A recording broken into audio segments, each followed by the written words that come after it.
Welcome back to Pastor Emilie's Story Hour. We're reading Pollyanna by Eleanor H. Porter. Chapter 8. Pollyanna Pays a Visit. It was not long before life at the Harrington homestead settled into something like order, though not exactly the order that Miss Polly had at first prescribed. Pollyanna sewed, practiced, read aloud, and studied cooking in the kitchen, it is true. But she did not give to any of these things quite so much time as had first been planned. She had more time also to just live, as she expressed it, for almost all of every afternoon from 2 until 6 o'clock was hers to do as she liked, provided she did not like to do certain things already prohibited by Aunt Polly. It is a question, perhaps, whether all this leisure time was given to the child as a relief to Pollyanna from work, or as a relief to Aunt Polly from Pollyanna. Certainly, as those first July days passed, Miss Polly found occasion many times to ejaculate, "What an extraordinary child!" And certainly the reading and sewing lessons found her at their conclusion each day somewhat dazed and wholly exhausted. Nancy, in the kitchen, fared better. She was not dazed nor exhausted. Wednesdays and Saturdays came to be, indeed, red-letter days to her. There were no children in the immediate neighborhood of the Harrington homestead for Pollyanna to play with. The house itself was on the outskirts of the village, and though there were other houses not far away, they did not chance to contain any boys or girls near Pollyanna's age. This, however, did not seem to disturb Pollyanna in the least. "Oh, no, I don't mind it at all," she explained to Nancy. "I'm happy just to walk around and see the streets and the houses and watch the people. I just love people. Don't you, Nancy?" "Well, I can't say I do, all of them," retorted Nancy tersely. Almost every pleasant afternoon found Pollyanna begging for an errand to run, so that she might be off for a walk in one direction or another, and it was on these walks that frequently she met the man. To herself, Pollyanna always called him the man, no matter if she met a dozen other men the same day. The man often wore a long black coat and a high silk hat, two things that the just men never wore. His face was clean-shaven and rather pale, and his hair, showing below his hat, was somewhat gray. He walked erect and rather rapidly, and he was always alone, which made Pollyanna vaguely sorry for him. Perhaps it was because of this that she one day spoke to him. "How do you do, sir? Isn't this a nice day?" she called cheerily as she approached him. The man threw a hurried glance about him, then stopped uncertainly. "Did you speak to me?" he asked in a sharp voice. "Yes, sir," beamed Pollyanna. "I say, it's a nice day, isn't it?" "Eh? Oh, humph!" he grunted, and strode on again. Pollyanna laughed. He was such a funny man, she thought. The next day she saw him again. "'Tisn't quite so nice as yesterday, but it's pretty nice," she called out cheerfully. "Eh? Oh, humph!" grunted the man, as before, and once again Pollyanna laughed happily. When for the third time Pollyanna accosted him in much the same manner, the man stopped abruptly. "See here, child, who are you, and why are you speaking to me every day?" "I'm Pollyanna Whittier, and I thought you looked lonesome. I'm so glad you stopped. Now we're introduced. Only I don't know your name yet." "Well, of all the—" The man did not finish his sentence, but strode on faster than ever. Pollyanna looked after him with a disappointed droop to her usually smiling lips. Maybe he didn't understand, but that was only half an introduction. "I don't know his name yet," she murmured, as she proceeded on her way. Pollyanna was carrying calf's foot jelly to Mrs. Snow today. Miss Polly Harrington always sent something to Mrs. Snow every week. She said she thought it was her duty, inasmuch as Mrs. Snow was poor, sick, and a member of her church.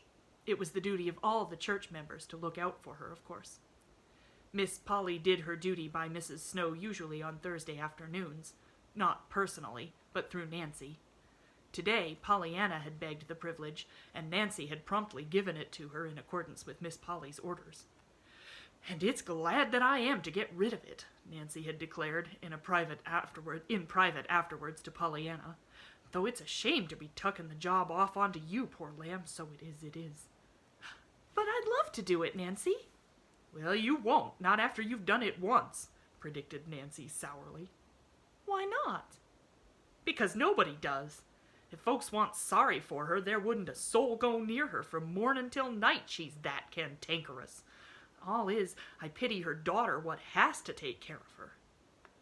"But why, Nancy?" Nancy shrugged her shoulders. "Well, in plain words, it's just that nothing whatever has happened right in Miss Snow's eyes. Even the days of the week ain't run to her mind. If it's Monday, she's bound to say she wished 'twas Sunday. And if you take her jelly, you're pretty sure to hear she wanted chicken. But if you did bring her chicken, she'd be just hankering for lamb broth." "Why, what a funny woman," laughed Pollyanna. "I think I shall like to go see her. She must be so surprising and different. I love different folks." "Well, Miss Snow's different, all right, I hope, for the sake of the rest of us," Nancy had finished grimly. Pollyanna was thinking of these remarks today as she turned in at the gate of the shabby little cottage. Her eyes were quite sparkling, indeed, at the prospect of meeting this different Mrs. Snow. A pale-faced, tired-looking young girl answered her knock at the door. "How do you do?" began Pollyanna politely. "I'm from Miss Polly Harrington, and I'd like to see Mrs. Snow, please." "Well, if you would, you're the first one ever liked to see her," muttered the girl under her breath, but Pollyanna did not hear this. The girl had turned and was leading the way through the hall to a door at the end of it. In the sick room, after the girl had ushered her in and closed the door, Pollyanna blinked a little before she could accustom her eyes to the gloom. Then she saw, dimly outlined, a woman half sitting up in the bed across the room. Pollyanna advanced at once. "How do you do, Mrs. Snow?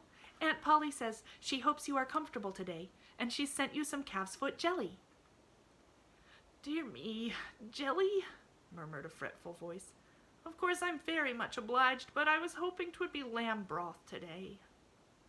Pollyanna frowned a little. "Why, I thought it was chicken you wanted when folks brought you jelly," she said. "What?" The sick woman turned sharply.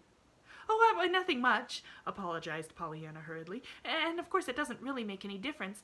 It's only that Nancy said it was chicken you wanted when we brought jelly, and lamb broth when we brought chicken. Maybe 'twas the other way and Nancy forgot." The sick woman pulled herself up till she sat erect in the bed, a most unusual thing for her to do, though Pollyanna did not know this. "Well, Miss Impertinence, who are you?" she demanded. Pollyanna laughed gleefully. "Oh, that isn't my name, Mrs. Snow, and I'm so glad 'tisn't, too. That would be worse than Hepzibah, wouldn't it? I'm Pollyanna Whittier, Miss Polly Harrington's niece, and I've come to live with her. That's why I'm here with the jelly this morning." All through the first part of this sentence, the sick woman had sat interestedly erect, but at the reference to the jelly, she fell back on her pillow listlessly. "Very well, thank you. Your aunt is very kind, of course, but my appetite isn't very good this morning, and I was wanting lamb." She stopped suddenly, then went on with an abrupt change of subject. "I never slept a wink last night, not a wink." "Oh, dear, I wish I didn't," sighed Pollyanna, placing the jelly on the little stand and seating herself comfortably in the nearest chair. "You lose such a lot of time just sleeping, don't you think so?" "Lose time sleeping?" exclaimed the sick woman. "Yes, when you might be just living, you know. It seems such a pity we can't live at nights, too." Once again the woman pulled herself erect in her bed. "Well, if you ain't the amazing young one," she cried. "Here, do you go to that window and pull up the curtain," she directed. "I should like to know what you look like." Pollyanna rose to her feet, but she laughed a little ruefully. "Oh, dear. Then you'll see my freckles, won't you?" she sighed as she went to the window. "And I was just being glad that it was dark and you couldn't see 'em. There, now you can. Oh!" She broke off excitedly as she turned back to the bed. I'm so glad you wanted to see me, because now I can see you. They didn't tell me you were so pretty." "Me? Pretty?" scoffed the woman bitterly. "Why, yes. Didn't you know it?" cried Pollyanna. "Well, no, I didn't," retorted Mrs. Snow dryly. Mrs. Snow had lived 40 years, and for 15 of those years she had been too busy wishing things were different to find time to enjoy things as they were. "Oh, but your eyes are so big and dark, and your hair's all dark too, and curly," cooed Pollyanna. "I love black curls. That's one of the things I'm going to have when I get to heaven. And you've got 2 little red spots in your cheeks. Why, Mrs. Snow, you are pretty. I should think you'd know it when you looked at yourself in the glass." "The glass!" snapped the sick woman, falling back on her pillow. "Yes, well, I ain't done much prinking before the mirror these days, and you wouldn't if you was flat on your back as I am." "Oh, I know, of course not," agreed Pollyanna sympathetically. "But wait, just let me show you," she exclaimed, skipping over to the bureau and picking up a small hand glass. On the way back to the bed, she stopped, eyeing the sick woman with a critical gaze. "I reckon maybe, if you don't mind, I'd like to fix your hair just a little before I let you see it," she proposed. "May I fix your hair, please?" "Why, I suppose, if you want to," permitted Mrs. Snow grudgingly. "But 'twon't stay, you know." "Oh, thank you. I love to fix people's hair," exulted Pollyanna, carefully laying down the hand glass and reaching for a comb. "I shan't do much today, of course. I'm in such a hurry for you to see how pretty you are, but someday I'm going to take it all down and have a perfectly lovely time with it," she cried, touching with soft fingers the waving hair above the sick woman's forehead. For 5 minutes, Pollyanna worked swiftly, deftly, combing a refractory curl into fluffiness, perking up a drooping ruffle at the neck, or shaking a pillow into plumpness so that the head might have a better pose. Meanwhile, the sick woman, frowning prodigiously and openly scoffing at the whole procedure, was, in spite of herself, beginning to tingle with a feeling perilously near to excitement. "There!" panted Pollyanna, hastily plucking a pink from a vase nearby and tucking it into the dark hair where it would give the best effect. "Now I reckon we're ready to be looked at," and she held out the mirror in triumph. Grunted the sick woman, eyeing her reflection severely. "I like red pinks better than pink ones, but then it'll fade anyhow before night, so what's the difference?" "But I should think you'd be glad they did fade," laughed Pollyanna, "'cause then you can have the fun of getting some more. I just love your hair fluffed out like that," she finished with a satisfied gaze. "Don't you?" Maybe. Still, 'twon't last with me tossing back and forth on the pillow as I do." "Of course not, and I'm glad, too," nodded Pollyanna cheerfully, "because then I can fix it again. Anyhow, I should think you'd be glad it's black. Black shows up so much nicer on a pillow than yellow hair like mine does." "Maybe, but I never did set much store by black hair. Shows gray too soon," retorted Mrs. Snow. She spoke fretfully, but she still held the mirror before her face. "Oh, I love black hair. I should be so glad if only I had it," sighed Pollyanna. Mrs. Snow dropped the mirror and turned irritably. "Well, you wouldn't. Not if you were me. You wouldn't be glad for black hair nor anything else if you had to lie here all day as I do."